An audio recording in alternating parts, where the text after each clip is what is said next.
Hi guys, আজকে আমি নতুন ধরনের পটলের চিংড়ি ভাপা রেসিপি শেয়ার করব।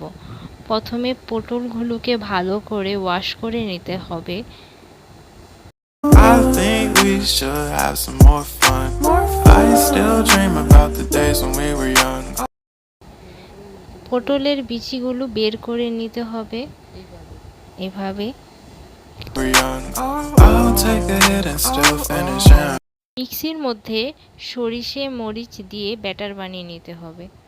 তারপর একটি কড়াইয়ের মধ্যে তেল, চিংড়ি মাছগুলো ভেজে নিতে হবে। এবার আমরা সরিষার পেস্ট এবং চিংড়ি মাছ আর সামান্য চিনি এবং লবণ দিয়ে ভালো করে মিশিয়ে নিতে হবে। মিশানো হয়ে গেলে শেষমেশ আমরা সরিষার তেল দিয়ে ভালোভাবে মিক্স করে নেব।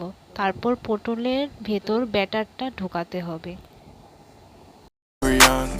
I'll take a hit and still finish. Yeah, yeah. Memory lane isn't that too far away from our hearts. Yeah. The ones we keep close, we should never let go. So tell me who you love, baby. Take a moment to unwind, fix yourself and realign yourself with the world, baby. Breathe slow, baby. এখানে আমাদের পটলের মুখ বন্ধ করার জন্য আমাদের একটি batter লাগবে। ব্যাটারের জন্য আধা কাপ ময়দা, একটি ডিম, পরিমাণ মতো মরিচের গুঁড়া, আবার হলুদের গুঁড়া এবং লবণ দিয়ে মিশিয়ে নিতে হবে।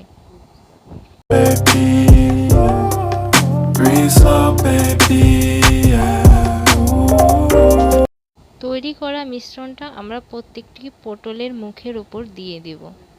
দেখতে পাচ্ছেন আপনারা কিভাবে আমি দিয়েছি। এখন আমরা একটি কড়াইয়ের মধ্যে তেল যখন গরম হয়ে আসবে তখন আমরা পটলগুলো ভেজে নেব। দেখতে পাচ্ছেন বন্ধুরা কিভাবে আমি ভেজে নিয়েছি। আমাদের পটলের গ্রেভির জন্য পেঁয়াজ, রসুন, আদার পেস্ট লাগবে। দেখতে পাচ্ছেন আপনারা। তেলটা গরম হলে এর মধ্যে তেজপাতা এবং জিরে দিয়ে দেব। আর এটি কি জিরা, হলুদের গুঁড়া, মরিচের গুঁড়া, ধনিয়া পাতার গুঁড়া পরিমাণ মতো দেবেন।